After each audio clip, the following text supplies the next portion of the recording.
Bueno, hola chicos, yo soy la doctora Prátola y vamos a hablar un poco de intoxicaciones vegetales y hongos tóxicos. Es una clase un poco larga y tiene mucha información. Yo voy a tratar de hacer hincapié en los datos más relevantes y lo que no pueden dejar de saber, eh, pero bueno, vamos a tratar de hacerlo lo menos tedioso posible. Vamos a empezar con intoxicaciones vegetales, intoxicaciones por plantas. En este caso les abro la clase con una imagen de una chamana que tiene en sus manos dos hongos tóxicos, que son Amanita muscaria. Eh, Me parece que viene a colación porque tiene mucho que ver con lo que vamos a desarrollar más adelante, que es la medicina homeopática, la medicina alternativa y natural, eh, todo lo que es cultura, historia, mi creencia es protagonista en este tipo de intoxicaciones. Bien, a ver si la puedo pasar. Bien. ¿Cuál es el mecanismo por el cual las plantas producirían intoxicación en el ser humano? ¿Sí? Hay varios motivos. Uno de ellos es que presentan mecanismos de defensa contra otros herbívoros, contra otros animales. ¿Sí? Un ejemplo son las plantas ornamentales a la hora de ser atacadas, si se quiere, por otros animales, presentan ciertos mecanismos de defensa, lo vamos a ver más adelante también, que pueden llegar a resultar tóxicos, tanto para ellos como para nosotros. Tienen sustancias químicas que son atrayentes de otros organismos simbióticos, ¿sí? Como por ejemplo las abejas, en donde esas sustancias a la hora del consumo pueden llegar a ser tóxicas y porque en su composición pueden tener toxicidad química per se, ¿sí? Por la composición de sus aceites esenciales, de su estructura y demás, puede llegar a ser tóxica eh, para nosotros. Bien, una de las cosas que tenemos que tener bastante clara es esto de la acción terapéutica versus la acción tóxica. No todas las plantas que vamos a ver hoy sí o sí terminan siendo tóxicas, y todo siempre en toxicología depende de la dosis, el tipo de administración, el tiempo de exposición y demás. Es importante que sepan que la mayoría de las plantas o de los vegetales que vamos a ver en la clase de hoy generalmente son utilizados con un motivo terapéutico y tienen esa eficacia terapéutica, ¿sí? Quizás no científicamente demostrada al 100 y tiene muchísimas variables que hace que en esos errores se produzcan las intoxicaciones, pero no necesariamente tienen que sí o sí ser nocivas, ¿sí? Varias de las que vamos a ver tienen su acción terapéutica o en cantidades necesarias no terminan siendo nocivas, ¿sí? No es lo mismo un saquito de té de tilo, un saquito de té de manzanilla, que la dieta se base a manzanilla, ¿sí? O se produzcan grandes cantidades de ingestión de ese vegetal. Entonces, ¿qué aspectos hacen que varíen estas cosas? La concentración siempre del vegetal, si está seco, si está húmedo, si es mucho, si es poco, si está diluido, si no, el tiempo de exposición, obviamente, la calidad del suelo en donde fue plantado ese vegetal. No nos corresponde a nosotros todo lo que es botánica y esa parte, pero sí es importante mencionarlo para que lo tengan en cuenta. La estación del año o el clima, en donde predomina el crecimiento de un tipo de vegetal por sobre otro, la región geográfica, hay plantas, más adelante yo les voy a mencionar una, que es bastante tóxica, pero por ejemplo acá en la Argentina no hay, es más de Estados Unidos, México y otros lugares, entonces también es importante empezar a descartar por eso. La adhesión de productos modificadores como los agrotóxicos, el tipo de contacto, no es lo mismo ingerirlo, tener una aplicación tópica o una inhalación, y el tipo de preparación.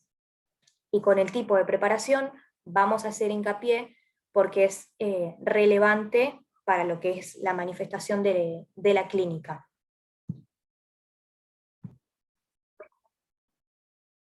Bien, entonces, en cuanto al tipo de preparación, vamos a mencionar tres métodos de preparación en donde se puede eh,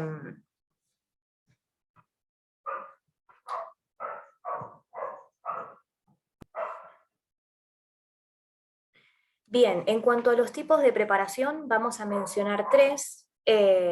estos son los que se utilizan para el consumo de los vegetales, ¿sí? Tenemos la infusión, la cocción y la maceración.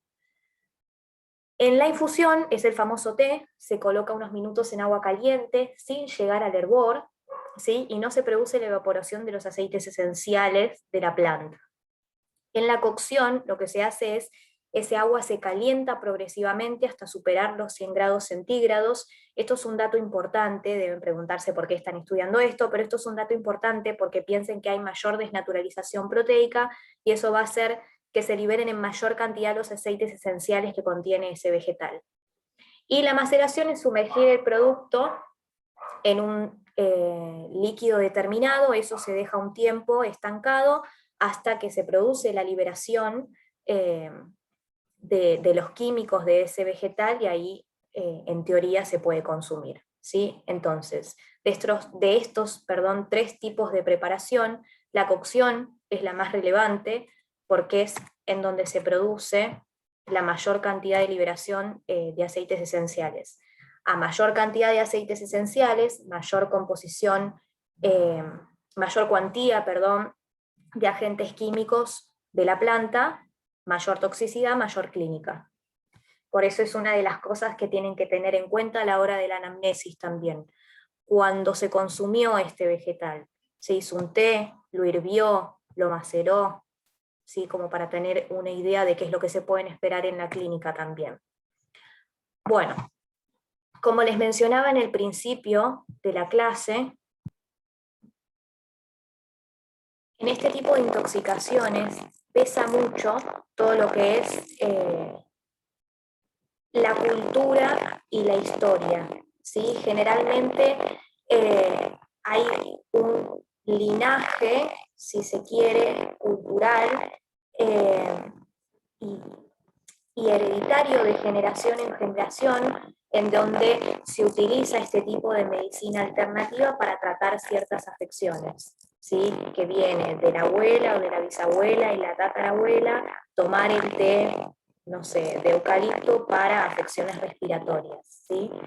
Esto no está mal. A ver, científicamente obviamente no, la mayoría de las cosas no están probadas al 100, pero insisto, no vamos a negar en que tienen un efecto terapéutico. Lo que sucede es que se produce una suerte de teléfono descompuesto en el medio de la preparación, de la dosificación y de la utilización del producto, en este caso vegetal, en donde ahí es cuando se producen las intoxicaciones, ¿sí? Tener en cuenta también lo que es el aspecto socioeconómico. Piensen que hay un montón de personas que no tienen acceso a lo que es el sistema de salud y tienen que arreglarse con lo que hay, ¿sí? A veces lo que hay es la naturaleza y son este tipo de plantas. Entonces, una de las cosas importantes es educar, ¿sí?, al paciente y a la población en cuanto a el manejo y el consumo de este tipo de vegetales para que justamente en esos errores no se produzcan las intoxicaciones que pueden llevar muchas veces a la muerte, ¿sí? Y otra cosa es la edad y el estado de salud del paciente, obviamente. Piensen que no es lo mismo una intoxicación en un lactante a una intoxicación en, por ejemplo, una intoxicación digitálica en un paciente cardiópata de 70 años, que en cualquiera de nosotros, ¿sí? Eso es también importante y relevante a la hora de pensar en la clínica y en el consumo del vegetal. Bien. A ver.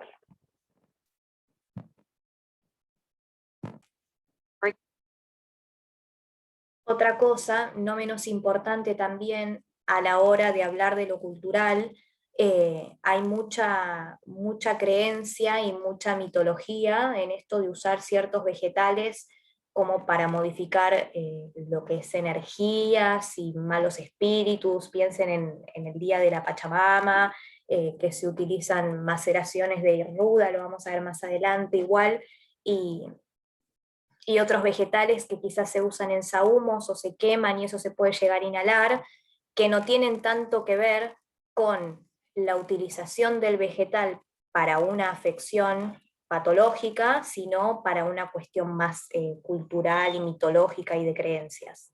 Así que eso es importante también tenerlo en cuenta, según la región del país en donde estén, y los mitos que se lleven a cabo o que se frecuenten en ese lugar, va a tener que ver también con el tipo de intoxicación que se van a encontrar.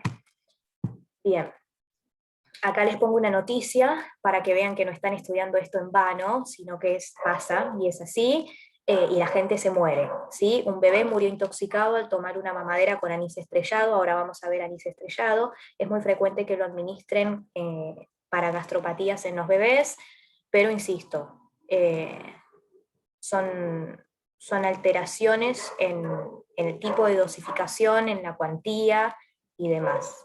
Con esto no quiero decir que vayan a recomendarle a sus pacientes pediátricos que utilicen anís estrellado para las gastropatías, pero sí quiero que entiendan el concepto a la hora de realizar la anamnesis, de que no se debe de culpabilizar, si se quiere, al paciente por utilizar estos métodos, sino educar y prevenirlo. Bien, y como les hablaba acerca del acceso al sistema de salud y la medicina alternativa, les pongo otra noticia en donde la medicina Wichí se adapta a los cambios y utiliza una especie de botiquín de emergencia con los vegetales que tienen a su alcance, los vegetales y las plantas que tienen a su alcance. Bueno, vamos a lo que nos compete. Yo traté de dividirles todas las plantas por grupos y familias, más que nada para que les sea fácil de estudiar y que no tengan un matete de plantas por acá y por allá. Insisto, son varias, les voy a hacer hincapié, les voy a mencionar las que no pueden dejar de saber, pero bueno, vamos a eso. Tienen distintos grupos, las medicinales, las ornamentales, que son de decoración o paisajismo, las alucinógenas y las cianógenas. Las cianógenas las ven en otra clase, ¿sí? Así que acá no las vamos a mencionar. Bien, de las medicinales tenemos toda esta lista, vamos a ir de a poco, e insisto, les voy a mencionar los datos más relevantes que tienen que saber de cada una. Hay muchísimas más, estas son un ejemplo de las más frecuentes y de las más frecuentes en el país.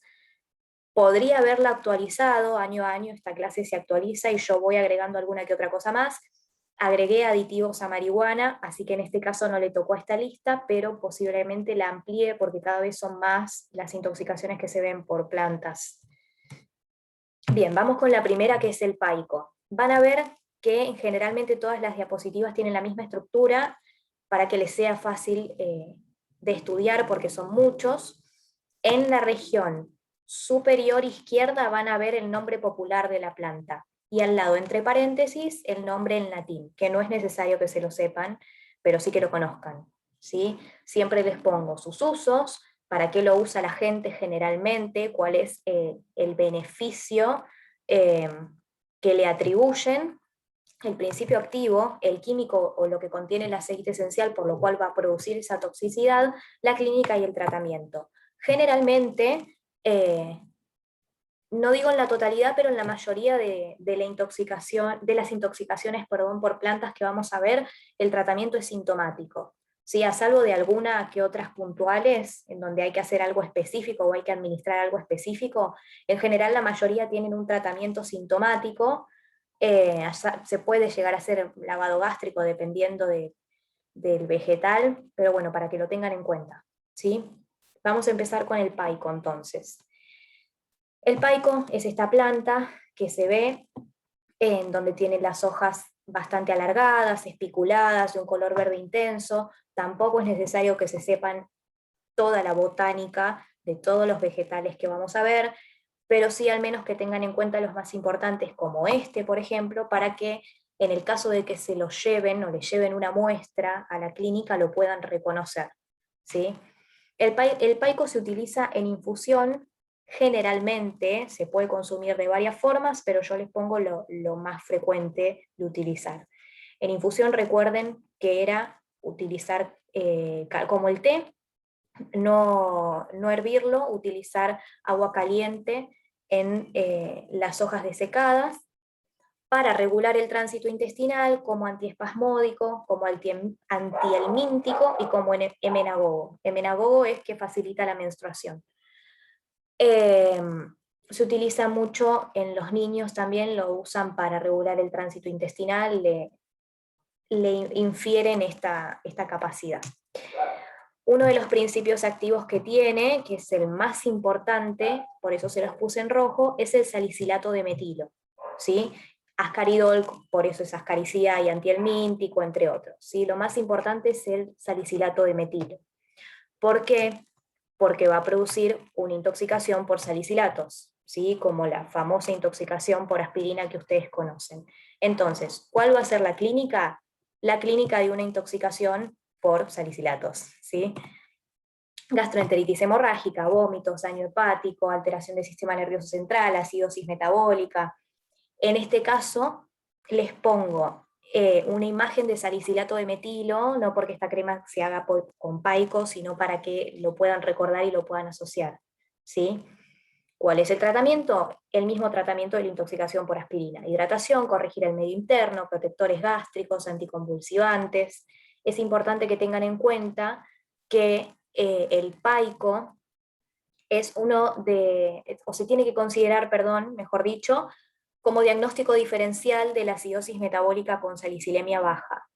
En el caso de que tengamos una clínica o sospechemos una intoxicación por salicilatos, vamos a ir a dosar la salicilemia, en este caso la vamos a tener baja, ¿sí? Tiene que ser uno de los componentes del listado de nuestros diagnósticos diferenciales.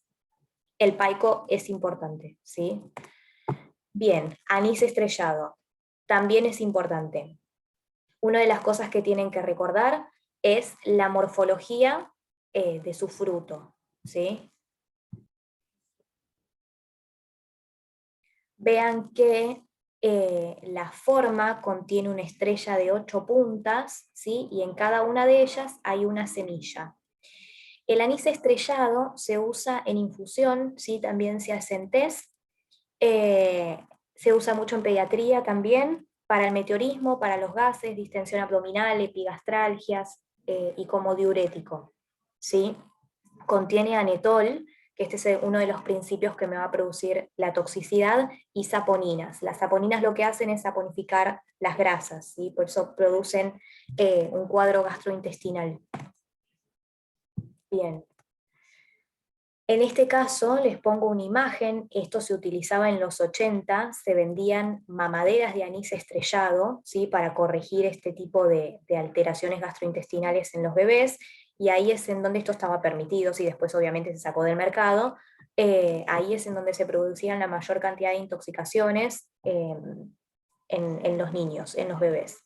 ¿Qué va a producir? Irritación gastrointestinal, diarrea, acidosis metabólica. Generalmente el resto de la clínica se corresponde con el primer cuadro toxicológico, ¿sí? Si tenemos diarrea, vamos a tener acidosis metabólica, insuficiencia hepática, todo lo que conlleva la deshidratación. El anetol es un excitante del sistema nervioso central y es convulsivante, ¿sí? ¿Qué es lo que tenemos que hacer? Tratamiento sintomático, corregir el medio interno, anticonvulsivantes, reposición hídrica, y en el caso de que, este es uno de los casos en los cuales se puede hacer lavado gástrico, en el caso de que la ingesta haya sido reciente, se puede considerar, ¿sí? Pero recuerden las contraindicaciones de lavado gástrico en este caso. El anís estrellado también es importante. Bien, hay otro anís, que es el anís verde, ¿sí?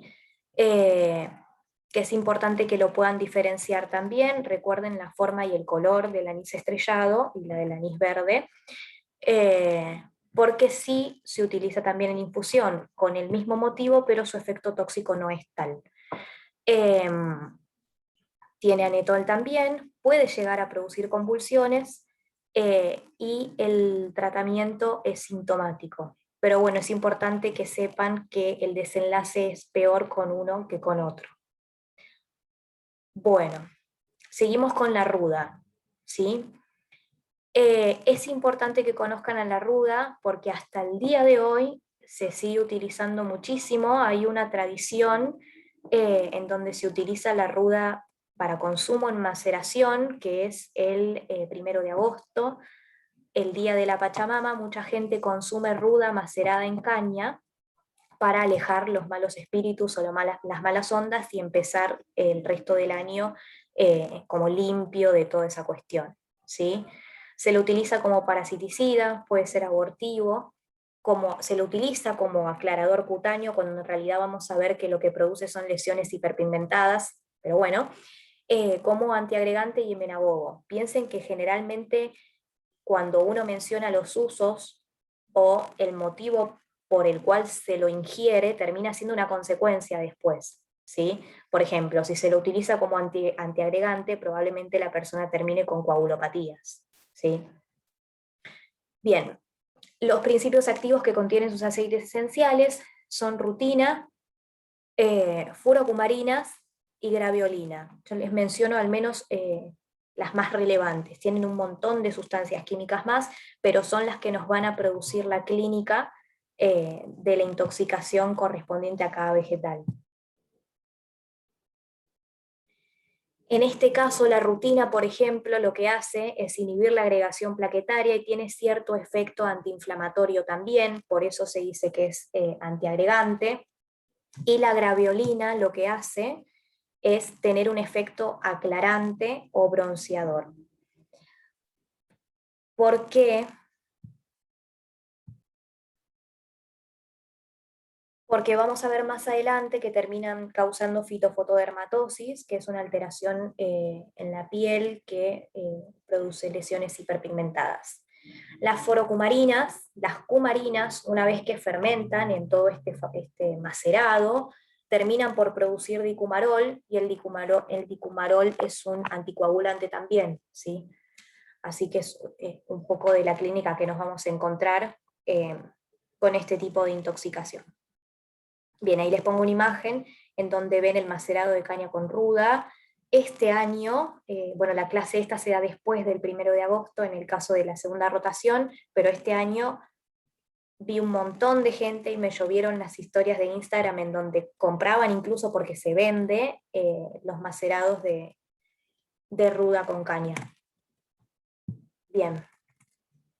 Entonces, ¿cuál es la clínica que nos vamos a esperar? Gastroenteritis, puede producir fibrilación lingual, aborto, alteraciones de la coagulación, ¿sí? En este caso me parece que no lo dice, pero sí produce coagulopatías, fotosensibilidad y quemaduras, recuerden la fitofotodermatosis por la utilización de ruda, ¿sí?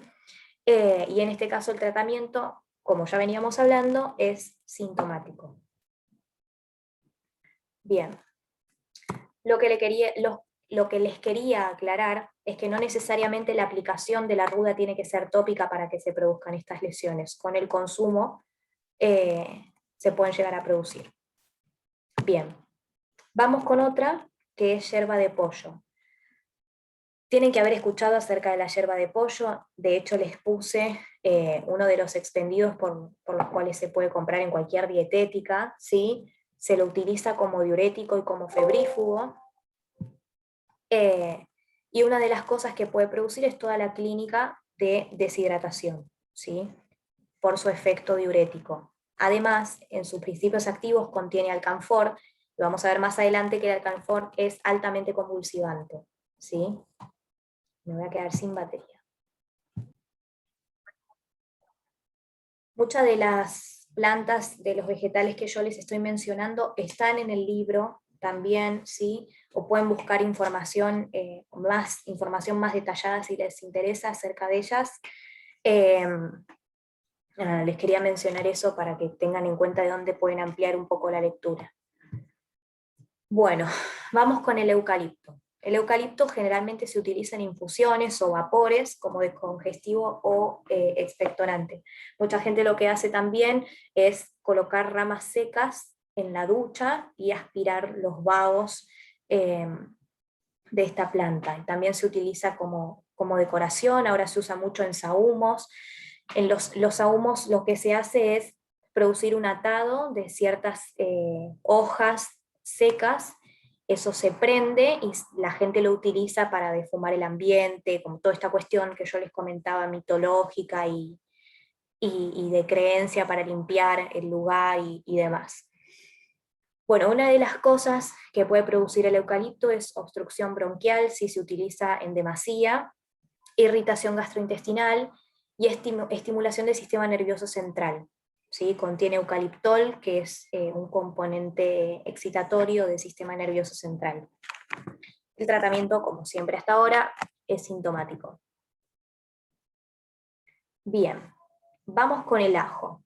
El ajo es bastante popular, ¿sí? Lo utiliza mucho la gente mayor como anticoagulante, justamente, o antiagregante, mejor dicho. Se puede utilizar en infusiones o crudo. Hay mucha gente que lo que hace es, lo pica, lo mezcla con miel y se come una cucharada todas las mañanas. Hay gente que lo come crudo y hay gente que lo toma disecado en infusiones. Una de las capacidades que se le atribuye es, como les comentaba, antiagregante, antihipertensivo y como parasiticida.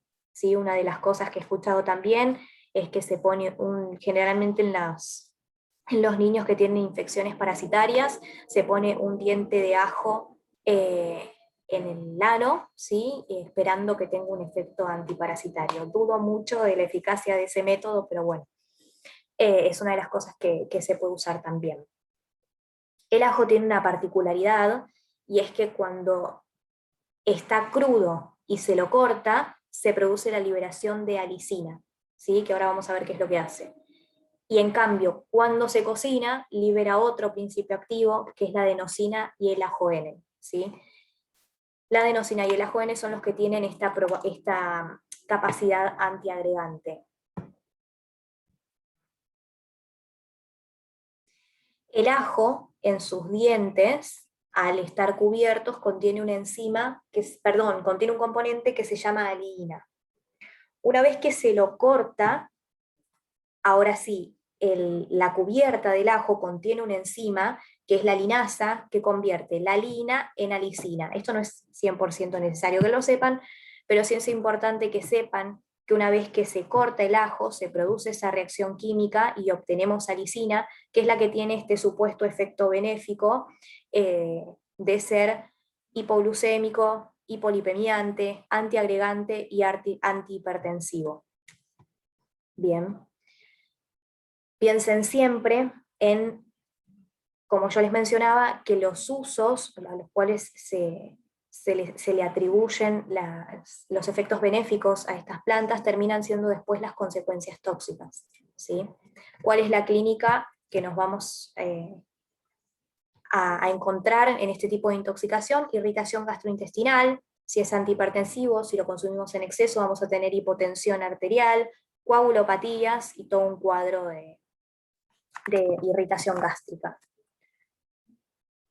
Bien, seguimos con el famoso aloe vera, ¿sí? La aloe vera es una planta ornamental, a veces, si se quiere, que tiene muchos efectos benéficos.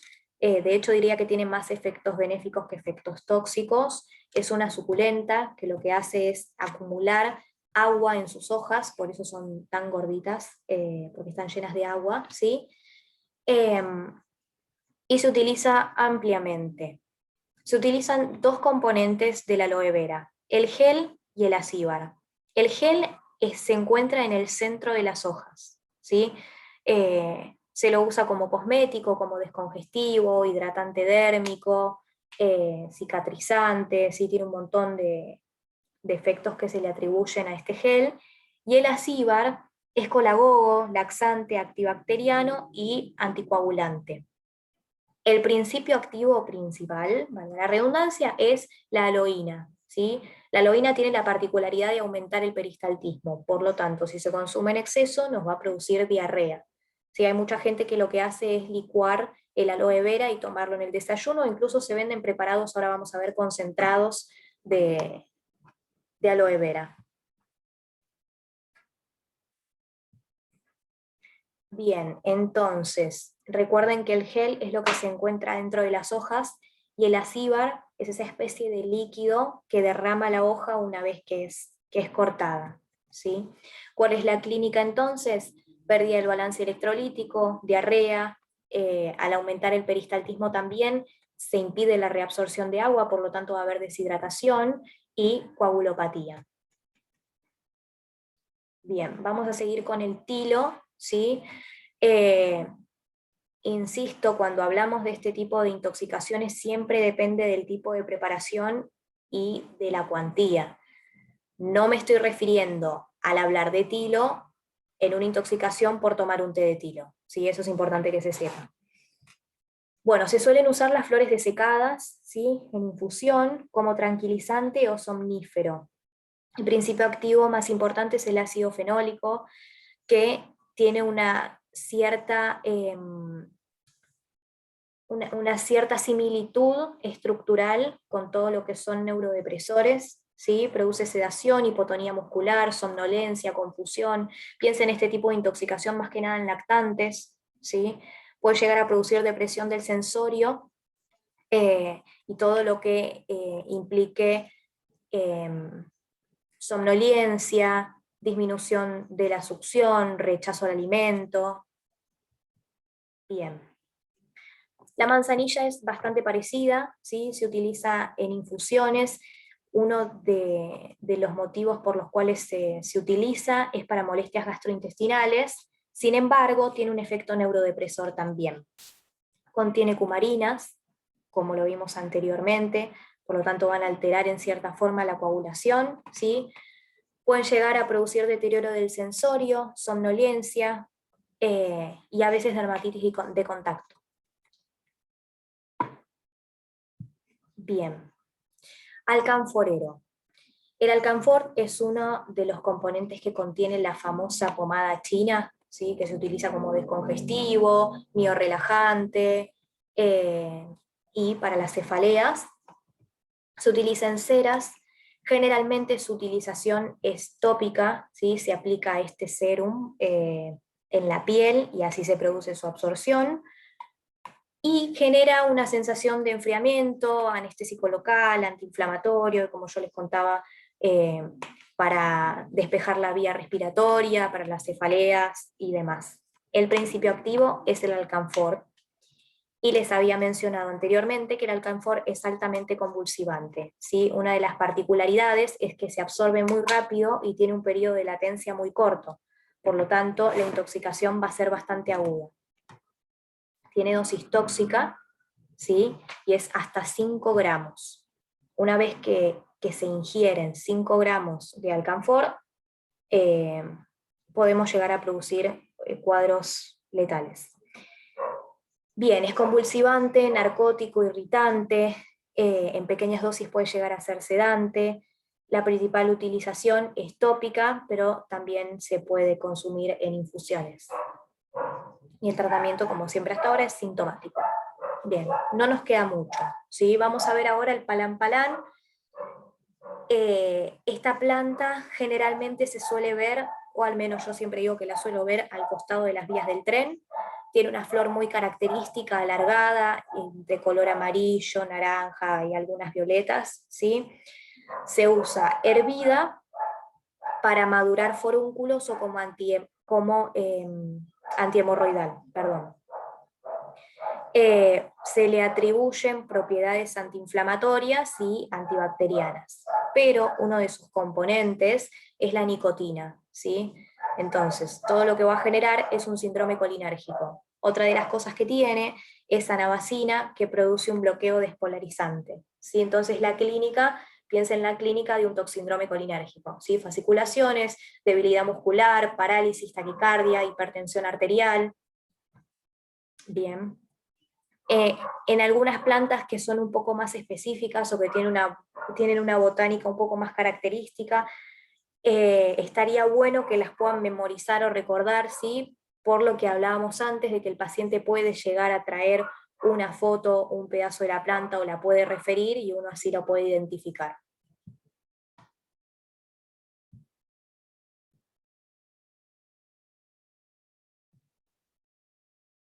Bien, bueno, vamos a seguir con otro grupo de plantas. En este caso recuerden el cuadro en donde yo les mostraba las medicinales, las ornamentales, las alucinógenas y demás. Ahora vamos a seguir con las ornamentales.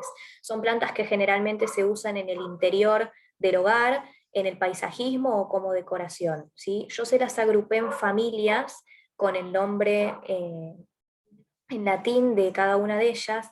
No las tienen que saber así, solamente se las agrupé así para que les sea más fácil organizarse para estudiar, ¿sí? Vamos con el primer grupo, que son las aráceas.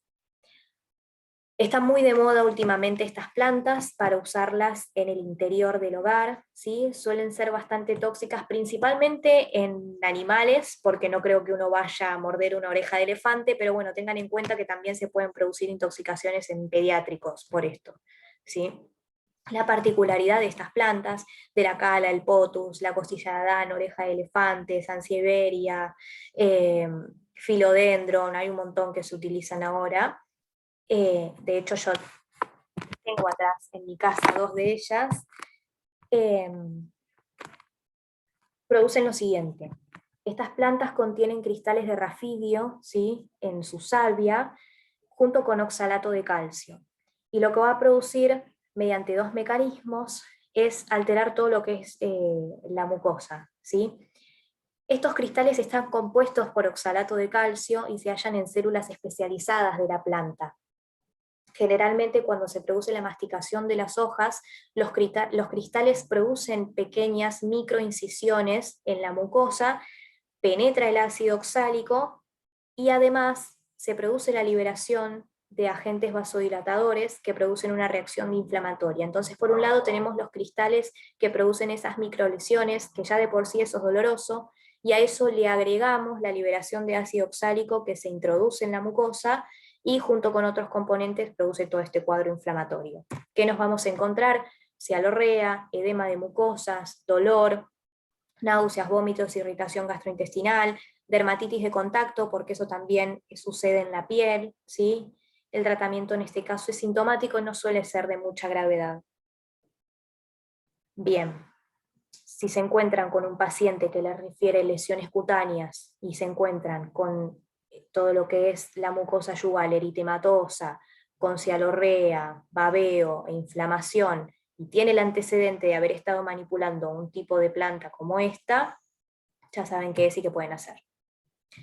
Bien, seguimos con las leguminosas, en este caso hablamos del café silvestre, ¿sí? Es una planta que tiene una similitud bastante particular con los granos de café, se suele confundir, muchas de estas intoxicaciones también a veces son por confusiones, ¿sí?, de una planta con otra, y las semillas se utilizan tostadas o crudas, ¿sí?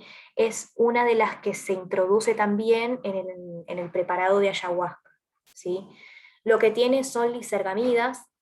Las lisergamidas, producen alucinaciones, alteración de todo lo que es sistema nervioso central, y pueden llegar a producir insuficiencia hepática, ¿sí? Bien. Estrella federal, otra ornamental de interior. Generalmente se usan las hojas molidas para tratar lesiones cutáneas, como el palán, como antiinflamatorio, y a veces se utiliza la infusión de la flor como anticatarral o lactófugo. El lactófugo, el término se refiere a facilitar la excreción de leche materna.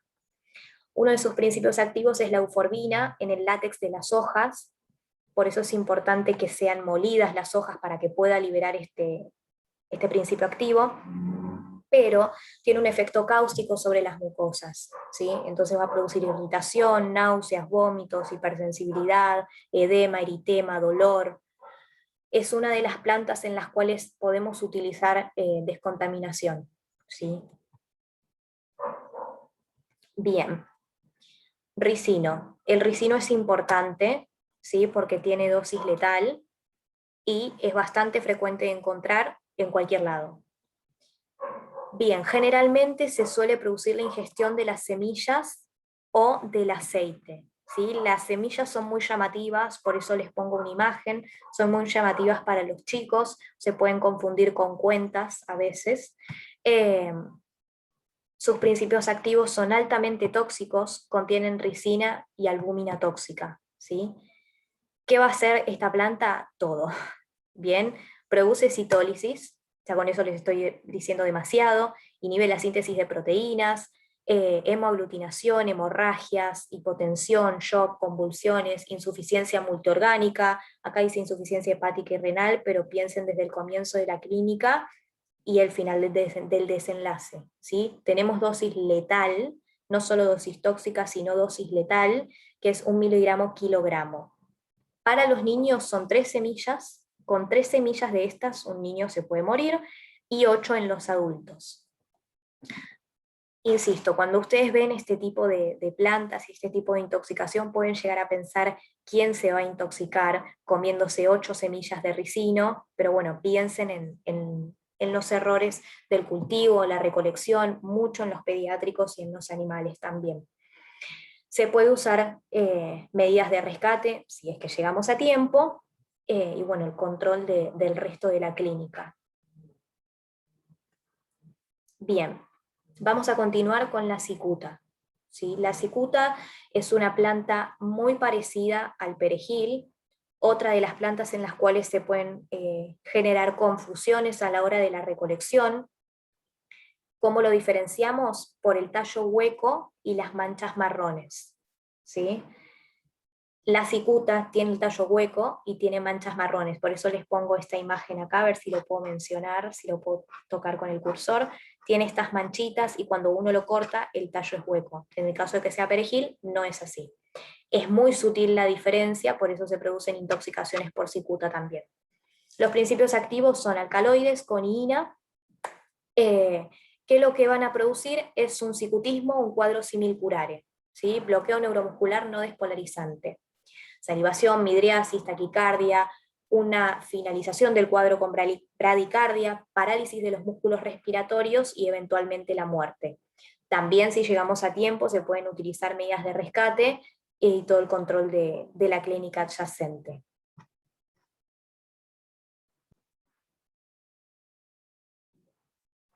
La cicuta tiene ciertos otros usos también, se le utiliza a veces como anestésico local y analgésico, y una de las particularidades que tiene es que cuando se está produciendo este cuadro no se altera la conciencia, ¿sí? Así que la persona está consciente mientras está teniendo una parálisis ascendente, y bueno, y tenemos todo este bloqueo neuromuscular.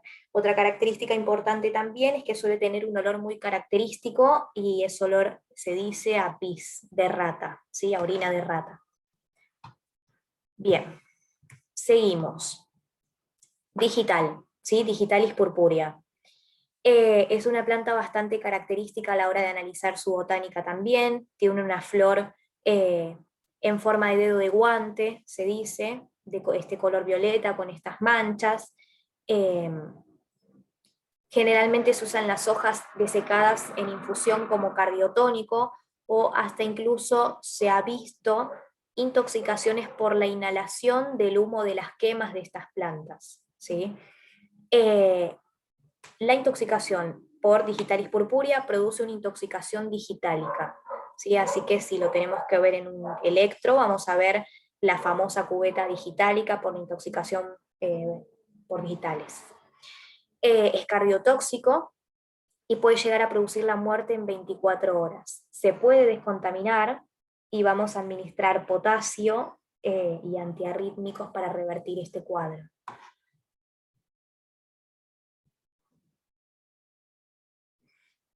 Tiene dosis letal también y va de 3 a 5 miligramos, ¿sí? Tengan en cuenta el peso, en este caso de las hojas disecadas que se van a utilizar en infusión. Y tengan en cuenta también que no es lo mismo una infusión que una cocción que una maceración. Bien, seguimos con el laurel de jardín. El laurel de jardín es bastante parecido a la intoxicación digitálica porque produce la misma clínica, solamente que tiene un tiempo de latencia un poco más corta, ¿sí? Y se ha visto también, como por eso les pongo la imagen de una abeja, en este caso polinizando la flor, porque se ha visto casos en donde las abejas fueron transporte de oleandrina, que es este componente cardiotóxico, a la hora de la producción de la miel de estas abejas, ¿sí? Se vio que en esa miel había oleandrina y produjo intoxicaciones digitálicas en la población. Haciendo mención a lo primero que hablábamos en la clase, de esos organismos simbióticos que podían llegar a generar alteraciones en el ecosistema y después intoxicaciones para nosotros. El tratamiento es el mismo, ¿sí? Descontaminar, potasio, antiarrítmicos y monitoreo cardíaco. Una de las particularidades del laurel de jardín es que su hoja es igual a la del laurel comestible, ¿sí? Por eso también se producen confusiones con estas plantas. Bien, no nos queda mucho. Vamos con el paraíso. Este árbol está en todos lados, ¿sí? Generalmente la intoxicación es accidental y en los niños. Lo importante que tienen que saber del paraíso es que vamos a dividir los frutos en maduros y no maduros. Los frutos maduros son los amarillos y ellos no producen toxicidad. Ahora, los frutos verdes sí, y son neurotóxicos y hepatotóxicos, ¿sí? Tratamiento, lo mismo de siempre. Bueno, estamos llegando al final de lo que son plantas, ¿sí? Vamos a ver las plantas productoras de dermatitis. Insisto, hay muchas más, pero si no la clase es interminable. Vamos a ver al menos las más frecuentes o las que más nos podemos encontrar en nuestra geografía. Tenemos la enamorada del muro, por otro lado, y la ortiga. ¿Sí?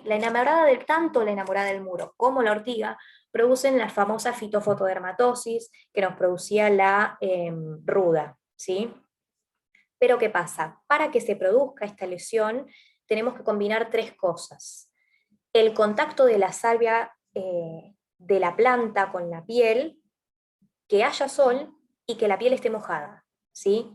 Si tenemos esos componentes, ahí sí se produce la dermatitis de contacto. Por un lado, eso sucede con la enamorada del muro. También lo hace la ortiga, pero la ortiga tiene la particularidad de tener esta especie de pelos, ¿sí? Urticantes, que funcionan de una manera parecida a los cristales de oxalato de calcio de las aráceas. Tienen un líquido cáustico que al producirse una microlesión por esta especie de pelos, se introduce esa sustancia cáustica y genera irritación con mucho prurito y dermatitis de la zona.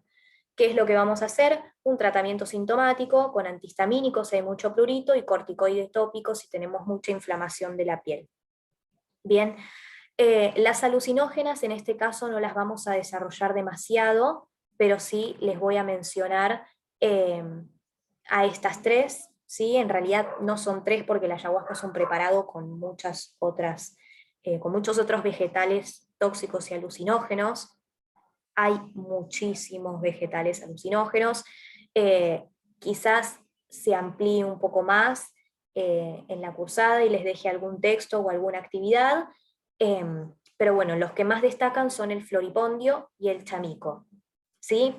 El floripondio corresponde a la imagen que vemos en la parte superior derecha, en donde vean que las flores caen de la planta, como si fuese una campana, y las hojas son más chicas.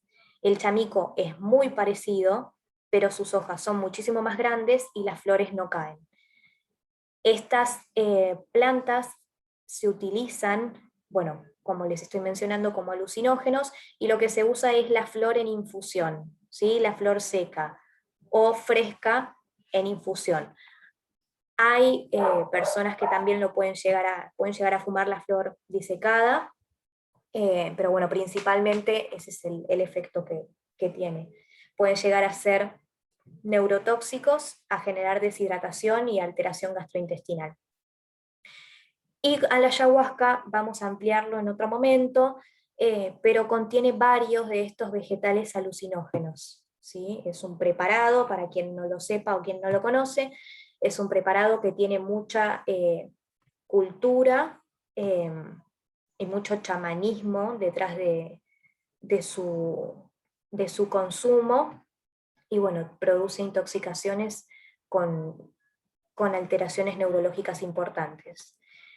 Dentro de los alucinógenos les menciono la nuez moscada, que también tiene una dosis tóxica, es mayor a 5 gramos, se lo suele utilizar en el arte culinario como condimento, como fruto o en polvo rallado. Tiene miristicina y lisergamidas que tienen propiedades alucinógenas, ¿sí? Puede generar taquicardia, deshidratación y efectos alucinatorios.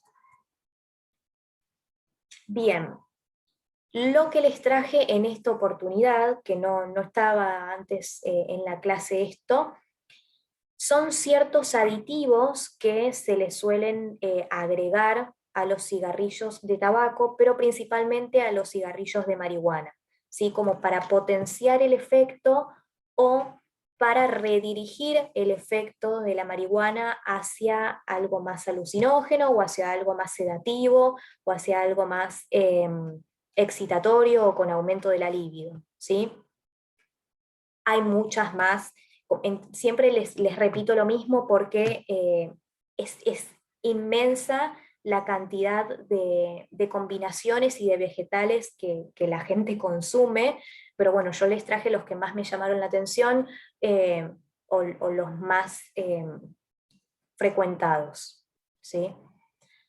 Tenemos varias combinaciones. Yo les voy a hablar de las plantas por separado, pero piénsenlo potenciado al efecto de la marihuana, ¿sí? Marihuana y artemisa, marihuana y lavanda, y marihuana y damiana.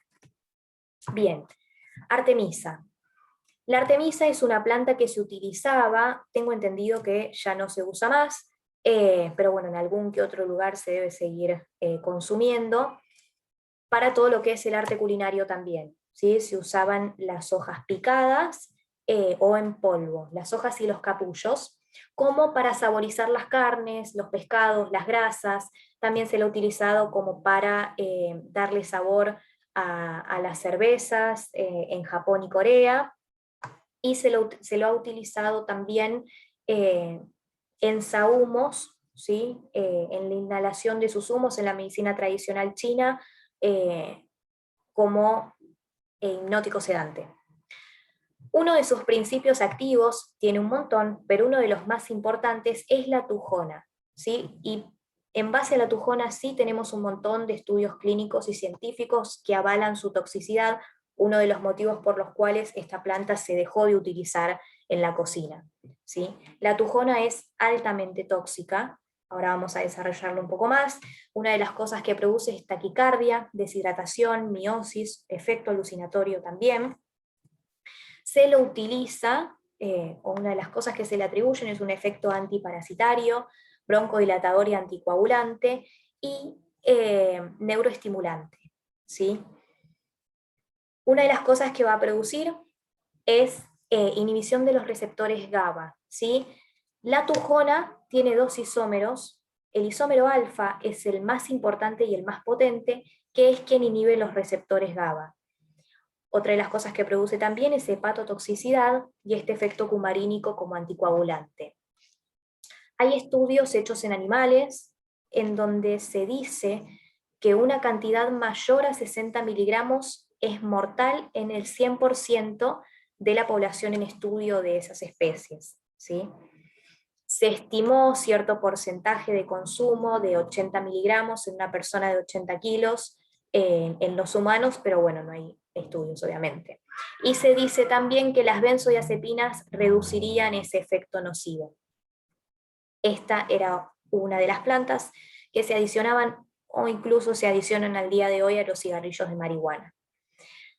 Otra de ellas es la lavanda, ¿sí? La lavanda se usa en infusión, en tés, como aromaterapia, en sahumos, en fumados también, se secan las hojas y se fuman. Eh, Uno de sus principios activos es el linalol, que se dice que tiene propiedades ansiolíticas miorelajantes y en teoría anticonvulsivantes, pero no hay demasiado aún en estudios sobre ello. Y la damiana, como les mencionaba al principio, allá por el principio de la clase, es una planta que al menos en Argentina no se consigue, está en Estados Unidos y México, a la que se le atribuyen ciertos efectos ansiolíticos y neuroexcitatorios. ¿Sí? Se utiliza en infusión o se pueden fumar las flores. Tiene muchos compuestos bioactivos, ¿sí? La apigenina es un ansiolítico, y hay una particularidad, o al menos que hace a la historia de la damiana, es que tiene sus componentes flavonoides que lo que hacen es interferir con la actividad de la aromatasa. Inhiben la enzima aromatasa, y se dice que tendrían una aplicación potencial para elevar los niveles de testosterona, y esto en los hombres lo que hacía era aumentar la fuerza muscular, la energía y la libido, y bueno, lo usaban para eso, ¿sí? Es una de las cosas que también se puede adosar al cigarrillo de marihuana. Generalmente la gente lo usa para producir este efecto excitatorio o de aumento de la libido, ¿sí? Bien.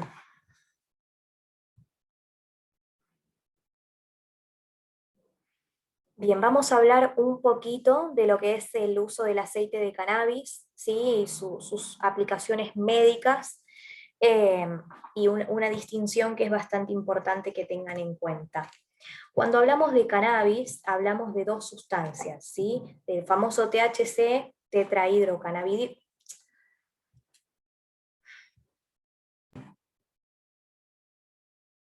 Bien, cuando hablamos de cannabis, hablamos de dos principales componentes, ¿sí? En realidad tiene más de 100 componentes con potencial farmacológico y que todavía están en investigación, pero vamos a mencionar a los dos protagonistas, ¿sí? Que son el THC, el tetrahidrocannabinol y el cannabidiol, ¿sí? Que es el CBD. El tetrahidrocannabinol es el responsable del efecto psicotrópico o este efecto neuroestimulante que se busca a la hora de consumir la marihuana, y el cannabidiol, el CBD, sería este componente que no tiene su actividad psicoactiva y que fue el que se investigó para las cuestiones clínicas, ¿sí? Eh, Se dice que este CBD interactúa con distintos sistemas de señalización endocannabinoides y no endocannabinoides del sistema nervioso central, que no activa los receptores cannabinoides 1 y 2, a diferencia de otros, lo que explica que no tenga este efecto psicotrópico y que sí tenga un efecto eh, medicinal en el sistema nervioso central, ¿sí? Acá les dejo los distintos tipos de empleo, ¿sí? Cuáles son los usos médicos que se tienen y que se conocen hasta ahora. Los preparados pueden ser el cannabis crudo, hay fórmulas magistrales, aceites y demás. Se los menciono porque ahora hay mucha venta casera de este tipo de aceites y de cremas, y de fórmulas magistrales en donde no se tiene en cuenta la dosificación de CBD y THC, y puede haber confusiones con el preparado, ¿sí? Bien, y acá, bueno, medicamentos que tienen autorización para la comercialización y cuáles son los componentes, ¿sí? Bien, esto es un poco la evidencia científica que hay hasta ahora sobre el uso médico del cannabis, ¿sí? Lo que más evidencia tiene es el uso para la epilepsia infantil refractaria al tratamiento, ¿sí? Para esos síndromes epilépticos refractarios el tratamiento es una de las cosas que más prueba tiene. Hay efectos adversos a corto y a largo plazo. Generalmente los efectos adversos a corto plazo no son muy importantes, ¿sí? Suele producir sequedad de boca, mareo, desorientación, somnolencia, y sí hay efectos adversos a largo plazo, sí, que se ven con el consumo crónico o habitual de marihuana, que tienen menos evidencia, pero que bueno, se dice que en pacientes con epilepsia resistente al tratamiento, más del 5% tuvo convulsiones a pesar de su administración.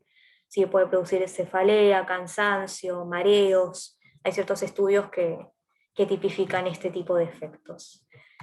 Bien, es un pantallazo bastante grande y por encima a lo que es la utilización del aceite de cannabis, ¿sí? Si quieren podemos ampliarlo un poco más en otro momento. Bueno, vamos a terminar hablando de hongos tóxicos. Sí, van a encontrarlo esto en la bibliografía, con un tipo de clasificación en donde se los divide según su latencia de toxicidad, que es cuánto tiempo tardan desde su ingestión, porque generalmente esta intoxicación es por ingestión, generalmente no, esta intoxicación es por ingestión, desde su ingestión hasta la aparición de síntomas. Sí, tenemos hongos de acción inmediata y hongos de acción tardía, que acá me olvidé de poner una imagen, pero bueno, prometo dejárselas para la próxima. Los de acción inmediata empiezan a producir síntomas a partir de la media hora o hasta las 2 horas después de su ingestión, y los de acción tardía empiezan a producir síntomas desde las 6 horas hasta incluso un día entero después de su ingestión. ¿Sí? Esto es importante para que puedan identificar la clínica. Si una persona viene refiriendo que consumió hongos y tiene síntomas a la media hora, ya saben que estamos hablando de un grupo de hongos, y si tiene síntomas un día después, estamos hablando de otro grupo de hongos. ¿Sí? Una de las cosas que tienen que tener en cuenta, ahora sí, de la botánica a la hora de identificar los hongos son sus partes. ¿Por qué? Porque el paciente les va a traer el hongo y ustedes tienen que poder identificar si ese hongo es tóxico o no. ¿Sí? Hay muchas, insisto, muchas confusiones que se producen a la hora de la recolección, y a la hora de la recolección por una persona no capacitada para hacerlo, eh, porque cuando se traccionan de la tierra se modifican ciertos elementos que son identificatorios para ver si el hongo es tóxico o no. ¿Sí? El hongo cuenta con su sombrero, su himenio, al menos es lo más importante que tienen que saber, su anillo y su volva. ¿Sí? Se los muestro con el cursor. El sombrero, el himenio, el anillo, la volva y el tallo. ¿Sí? Al menos son las cosas claves que les van a servir para identificar el tipo de hongo tóxico. Esa es la diferenciación anatómica. ¿Sí? Los hongos venenosos tienen sombrero brillante, en este caso yo se los puse de este lado, tenemos Amanita muscaria, un sombrero más llamativo que este no hay, pero si hay otros hongos que no tienen los sombreros de este color, perdón, pero sí son más brillantes y no tan opacos como los comestibles. ¿Sí? El limeño es claro, es decir, es como este laminadito de la parte de abajo del sombrero, suele ser de color claro, en los hongos comestibles siempre es oscuro, y el anillo y la volva es característico. Fíjense acá cómo tiene su terrible anillo y la volva es clarísima, ¿sí? Es como si fuese un tejido que recubre la parte del tallo que está enclavado en la tierra. En cambio, los hongos comestibles tienen un sombrero opaco, amarronado, con color apagado. El limeño es negruzco, en este caso no se ve, pero la parte de abajo, esto es un, un champiñón, ¿sí? No tiene forma de champiñón, pero les aseguro que es un champiñón. El limeño es negruzco, el tallo no tiene anillo ni volva, fíjense que es tan solo un tallo como el de cualquier otra planta, y si llegase a tener volva, cuando yo lo retiro de la tierra, no queda la volva adherida al tallo, ¿sí? Eso es clave y se pregunta. Bien, vamos a hablar de un hongo protagonista. Como siempre, en todo tóxico, esto es inabarcable, hay muchísimos hongos más, pero vamos a hablar de los más frecuentes, los más graves y los que pueden llegar a ver. ¿Sí? Amanita faloides. Se los puse en celeste y con una AT de acción tardía para que lo puedan diferenciar de esta diapositiva. ¿Sí? Celeste, acción tardía, celeste, acción tardía. Bien, Amanita faloides se lo puede encontrar en zonas húmedas, generalmente se lo puede encontrar en el partido de la costa, debajo de robles y pinos, ¿sí? Como para que tengan una orientación, y tiene la particularidad de tener toxinas, dos toxinas, que son termoestables, ¿sí? Es decir, que si la persona va a consumir este hongo y lo va a cocinar, no importa, porque las toxinas van a resistir esa cocción y van a seguir estando, ¿sí? Así que más allá de que la persona lo haya cocinado o no, va a terminar intoxicándose. Estas toxinas son las amatoxinas y las falotoxinas. Ahora vamos a hablar de cada una de ellas. Tienen dosis letal, ¿sí? Y 2 o 3 hongos para cualquier adulto es una dosis letal. Obviamente para una persona más chica, para un pediátrico, para un lactante o para un niño, menor cantidad, más toxicidad. Acá les encierro con un círculo la volva, fíjense que en este caso se traccionaron los hongos de la tierra y la volva sigue estando.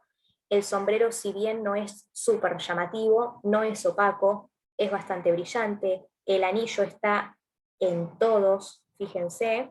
El himenio, que eran como esas laminitas abajo del sombrero, es súper claro, y la volva no se salió del tallo. Es súper fácil, no hay excusas, es claro como el agua, ¿sí? Bien, la particularidad de estas toxinas es que se absorben muy rápido, ¿sí? Y tienen circulación enterohepática. Bueno, se hace un filtrado glomerular, pero se produce la reabsorción de las toxinas por el túbulo distal, ¿sí? Todo esto es en cuanto a la toxicodinamia. No cruza placenta ni tampoco barrera hematoencefálica. Un pro de todas las cosas que produce es esa, ¿sí? Es importante que recuerden que presenta circulación enterohepática. Bien, vamos a desarrollar a cada una de las toxinas. Falotoxinas. Las falotoxinas producen afectación de la mucosa, ¿sí? Son las responsables del cuadro gastroentérico que se da en la primera fase de la intoxicación con amanita faloides. Pero las amatoxinas son las que producen este efecto letal. Las amatoxinas, de todas formas, tienen que recordar las dos, ¿sí? Las amatoxinas inhiben la síntesis proteica y también inhiben al ARN polimerasa 2, lesionando todos los tejidos que tengan alto recambio celular, ¿sí? Hígado, riñón y tracto gastrointestinal. Otra de las cosas que va a producir es una necrosis masiva centrolobular en el hígado, circulan libres en sangre y se eliminan por orina, pero recuerden que se reabsorben en el túbulo proximal.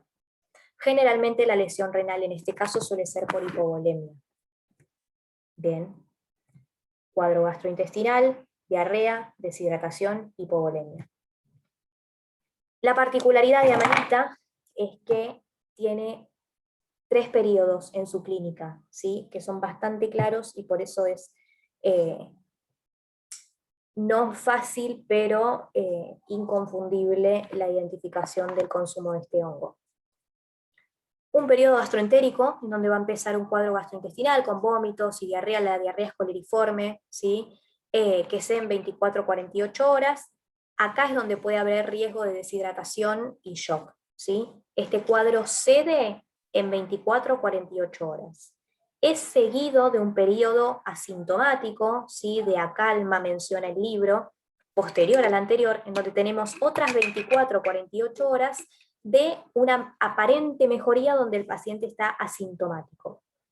Y ahora es en donde se viene el ojo de la tormenta, que tenemos el síndrome hepatorrenal, ¿sí? Después de esas, ya venimos sumando más de 3 días. Después de todo esto tenemos una instalación brusca de insuficiencia hepática grave, necrosis masiva, aumentan las transaminasas, tenemos una hepatitis fulminante, hipoglucemia, hiperamonemia.